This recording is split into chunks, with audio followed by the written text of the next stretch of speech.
कोणत्याही पर्यटन स्थळी आपण गेलो तर तिथे साहसी क्रीडा प्रकार आहेत का, आणि जर ते असतील तर ते करून बघण्याचा आपला प्रयत्न असतो. पहलगाम दहशतवादी हल्ला ज्यावेळी झाला त्यावेळी म्हणजे बैसरन खोऱ्यामध्ये झिपलाईन आहे. एका बाजूने दुसऱ्या बाजूला जाण्याकरता ही झिपलाईन आहे आणि त्याचा अनेक पर्यटक आनंद घेताना बघायला मिळतात. या आधी सुद्धा जर काश्मीरला बैसरन खोऱ्यामध्ये कोणी गेलं असेल तर या झिपलाईनचा आस्वाद त्या सगळ्यांनी घेतला असेल. ज्यावेळी हा नरसंहार सुरू होता त्यावेळेला ऋषी भट नामक एक पर्यटक हे त्या ठिकाणी त्या घटनास्थळी बैसरन खोऱ्यामध्ये उपस्थित होते. ते वाचले कारण ते झिपलाईनवर होते. आज एक व्हिडिओ समोर आलाय, बैसरन खोऱ्यातलाच हा व्हिडिओ आहे ऋषी भट यांचा. ऋषी भट स्वतः झिपलाईनवर होते आणि त्यावेळी त्यांच्या हातात त्यांचा मोबाईल होता आणि ते त्या झिपलाईनवरून जात असताना स्वतःचा व्हिडिओ काढतात. सेल्फी मोडवर असलेला तो व्हिडिओ आहे. त्यामुळे ते जरी झिपलाईनवर असले तरी त्यांच्या खाली त्या बैसरन खोऱ्यामध्ये विस्तीर्ण हिरव्यागार पसरलेल्या पठारावर काय होतंय ते त्या दृश्यांमध्ये बघायला मिळत आहे. प्रसार माध्यमांवर तो व्हिडिओ समोर आहे आणि तुम्ही आता सोशल मीडियावर सुद्धा तो व्हिडिओ आमच्या माध्यमातून पाहाल. ऋषी भट हे तो सेल्फी व्हिडिओ काढत असताना गोळीबाराचा आवाज त्यांच्या व्हिडिओमध्ये येतोच आहे, पण ते वर असल्या कारणाने त्यांना कळत नाहीये की खाली काय घडतंय.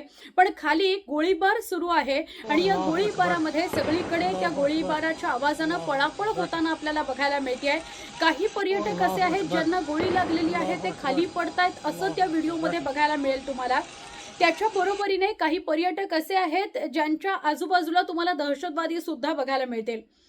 अगदी दहशतवादी कुठून आले, कसा ते हल्ला करतायत, गोळीबार करतायत हे जरी समोर आलेलं नसलं त्या व्हिडिओमध्ये, तरी तो व्हिडिओ एका ठिकाणाहून दुसऱ्या ठिकाणी ही झिपलाईन जेव्हा जातीये तेव्हा त्या मागे, त्या व्हिडिओच्या मागे, त्या झिपलाईनच्या मागे काय घडतंय हे तुम्हाला अगदी सहजी बघायला मिळेल.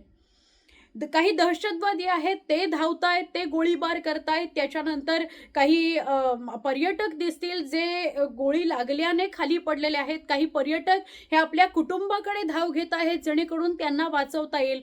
असा हा व्हिडिओ आपल्याला बघायला मिळतो. अत्यंत धक्कादायक हा व्हिडिओ आहे.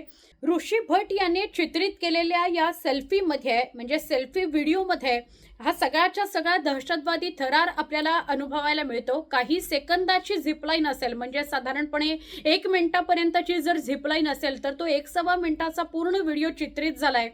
त्याने काढलाय स्वतःचा व्हिडिओ, पण त्या व्हिडिओमधून मागे काय घडतंय ते बघायला मिळतंय. तर गोळीबार सुरू आहे, त्याचा आवाज सतत त्या व्हिडिओमध्ये ऐकायला मिळेल. आणि हा जो व्हिडिओ आहे या व्हिडिओमध्ये तुम्ही काही गोळ्या लागलेले पर्यटक बघाल जे खाली कोसळताना दिसत आहेत. त्यानंतर अनेक पर्यटकांची धावपळ सुरू झालेली आहे, पळापळ सुरू झालेली आहे. त्यांना काही कळत नाहीये की नेमका काय घडतंय, गोळ्यांचा आवाज कुठून येतोय आणि आपल्याला काय करायला पाहिजे. अजून एक गोष्ट तुमच्या निदर्शनास येईल, काही दहशतवादी म्हणजे 1 ते 2 दहशतवादी पर्यटकांच्या मागे पळतायत हे सुद्धा आपण बघू शकू. काही ग्रुपच्या समोर उभे असलेले दहशतवादी आपल्याला बघायला मिळतील.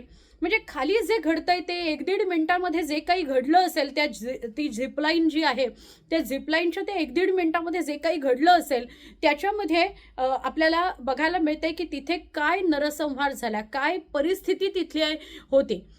हा ऋषी भट जरी वाचलेला असला तरी तो जेव्हा त्याच्या घरी गेला आणि सगळे व्हिडिओ त्याचे पुन्हा पुन्हा बघत होता, एका बाजूला बातम्या सुरूच होत्या आणि दुसरीकडे त्याचे व्हिडिओ सगळे तो बघत होता, तेव्हा त्याच्या कुटुंबियांनी आणि त्यांनी ही गोष्ट नोटीस केली आणि ती यंत्रणांच्या कानावर घातली की आमच्याकडे असा असा व्हिडिओ आहे आणि त्या व्हिडिओमध्ये मागे काय घडतंय ते बघायला मिळत आहे. यंत्रणांनी सांगितल्यानंतरच त्यांनी तो व्हिडिओ सोशल मीडियावर अपलोड केलेला आहे. तो यंत्रणांना सुद्धा त्यांनी दिला. तेव्हा ही झिपलाईन या ऋषी भटची सुरू होते. तो एंट्री पॉईंट जिथून म्हणजे स्टार्ट पॉईंट जिथून आहे तिथून सुरू करतो तेव्हा तो काहीतरी पुटपुटतो. म्हणजे त्याच्या व्हिडिओमध्ये चित्रित होतंय की तो काहीतरी पुटपुटतो. आता इतर सगळेजण जेव्हा झिपलाईन करत होते तो ऋषी भट रांगेत उभा होता तेव्हा त्याला ते निदर्शनास येत नाही. पण जेव्हा स्वतःचा व्हिडिओ तो काढतो आणि तो व्हिडिओ तो घरी जाऊन बघतो तेव्हा त्याच्या लक्षात येतं की आपला जो स्टार्ट पॉईंट आहे जिथून आपण व्हिडिओ सुरू केला तिथे हा झिपलाईनचा जो चालक आहे तो काहीतरी पुटपुटतो आहे. ही गोष्ट त्यांनी यंत्रणांच्या सुद्धा कानावर घातली आणि यंत्रणांसमोर त्याच्या मनात आलेली शंका सुद्धा त्यांनी उपस्थित केली.